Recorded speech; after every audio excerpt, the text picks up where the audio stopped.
How's it going, everyone? Welcome back to the garage. My name is Sam, and we're going to get started on a new project today. Should be a quick one, but should be fun at the same time. Fortunately, or I guess unfortunately, depending on how you look at it, I still have a full-time job. I can't do YouTube or shape surfboards as a living. So I have coworkers, and I was talking to one, and he wants a surfboard. So we're going to make a surfboard for my coworker, and it should be good. I've got an outline here that him and I have worked together to create. It's going to be 6'2", a little over 20 inches wide, and it's kind of like a groveler board, in between a groveler and a fish, but we're going to keep it thruster. We're not going to cut out the fishtail, so definitely much more groveler. He mainly surfs Newport Beach in that region, so kind of just fast beach breaks. So wants enough foam up front to be able to get into waves early and enough rocker to kind of make those drops. So we're going to put that together for him. Let's get started on it. Should be a fun project.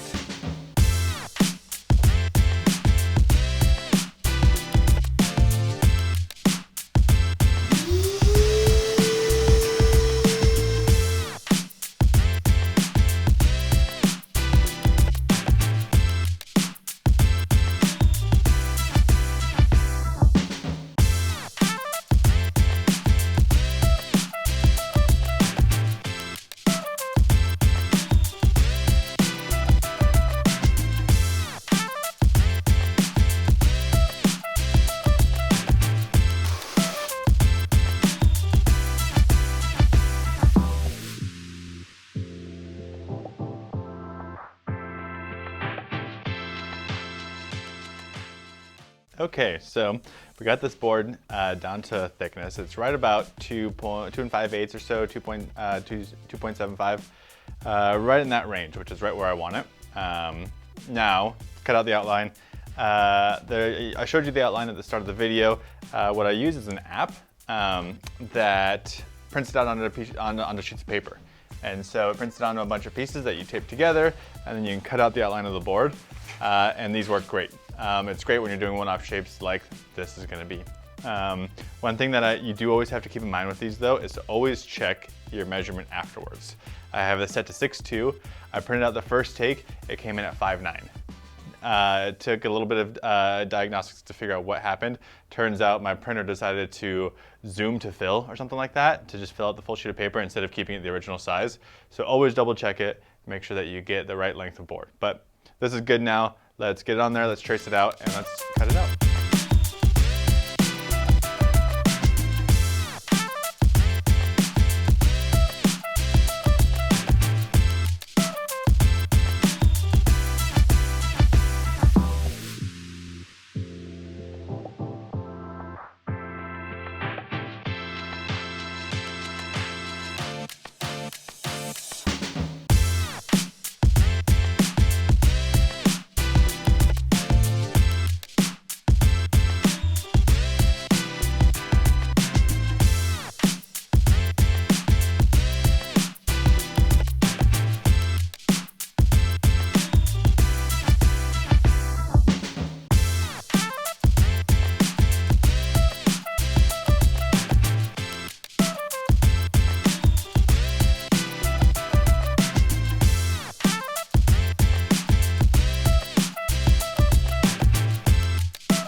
Okay, everyone, so you just saw me wrap up the board.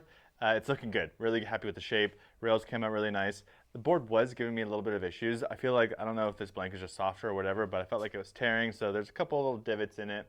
That's normal, surfboards happen. One thing that was kind of annoying was I'm pretty sure I screwed up the measurement for the rail bands.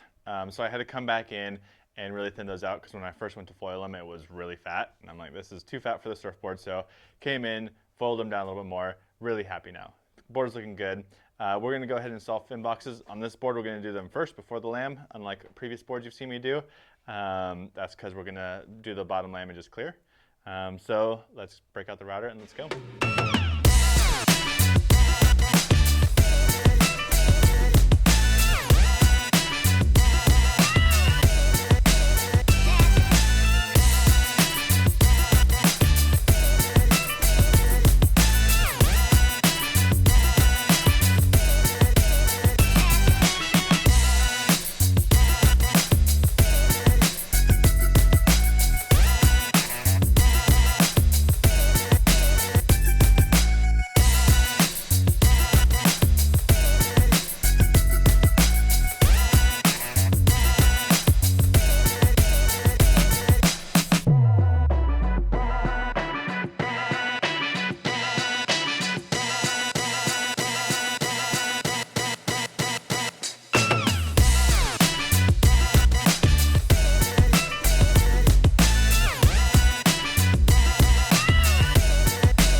All right, so you just saw me laminate the deck and bottom of the surfboard, and it's looking good. Off camera, I just went ahead and hot coated the deck as well, so I can touch it. I'm not going to contaminate anything at this point, which is solid.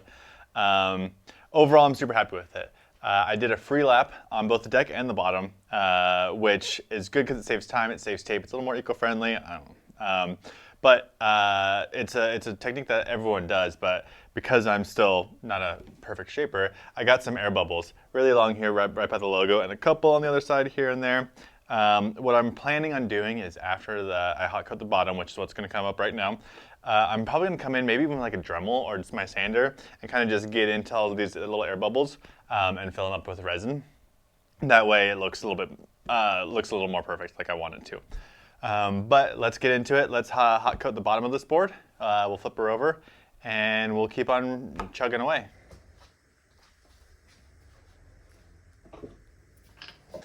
Hi everyone, how's it going? Thanks for watching the video. Thanks for getting this far. I bet you're probably asking yourself, what's Future Sam doing here? Well, there's a mistake. Have you seen it yet? I know where it is. That right there.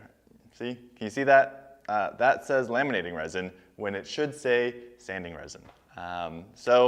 Not the biggest mistake. Past Sam, but you haven't seen yet, we'll go into depth of what that actually means, what that means for this build. But ultimately, it's a mistake. I'll have to fix it. Just a quick reminder to pay attention to what you're doing. When you're building surfboards, you got lots of materials. Maybe just take a quick glance. Unlike me, learn from my mistakes. Thanks everyone.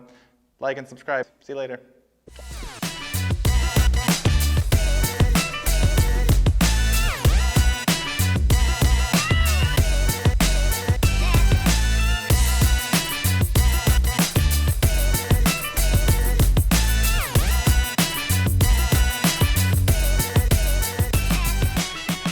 Okay, so you'll have seen it in the edit, but I made a mistake. I used the wrong type of resin to hot coat this board. I used laminating resin instead of hot coat resin. To give a quick rundown, what happens is laminating resin won't actually cure to the like a hard shell, like you would expect on a surfboard. It always remains a little bit tacky, and that's by design because you're supposed to go over it with a second coat. But when you use the wrong resin to hot coat a board, you got to fix it. So I'm going to run over this with the correct resin this time. It will add a little bit of weight, which means I'll have to sand it down a little bit extra to get rid of that weight. So it's more work on my end for making a pretty dumb mistake, but let's fix it. You don't need to see that again because you've already seen this a couple times already. But let's just jump straight to sanding after I fix my mistake. All right, everyone, board is finished being glassed. And now on to my favorite part of the whole process, sanding. Probably because I have the extra coat of resin on the bottom, I'm going to start it probably a little bit grittier than normal at like a 220 or so. Really kind of remove some material on the bottom to make sure I don't have too much extra weight. And then 400, 600 wet sand and we'll be finished. There's swell today and tomorrow, so I got to get this to my coworker so we can probably go surfing tomorrow morning. Hopefully there's some good waves. But you've seen me sand enough. Let's jump to the finished board.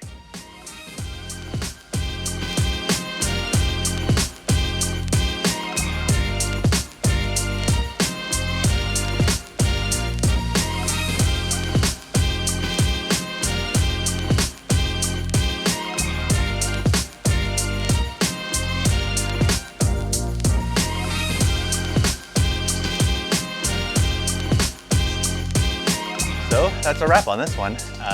Sean's had his board for a couple of weeks now. Forgot to record an outro, so happy for that. But he's really enjoying it. That's what's really cool about custom surfboards in general, is that you can really tailor them to what exactly you're looking for, to your surfing style, as well as to the beaches that you specifically break. He wanted one that you can get in early on fast beach breaks, but still be maneuverable and also had a little bit of extra float for him. And we were able to deliver on that one. So super happy for him. It's a great project. I'm glad that he came to me. And let's move on to the next one. Thanks for watching the video and stay stoked.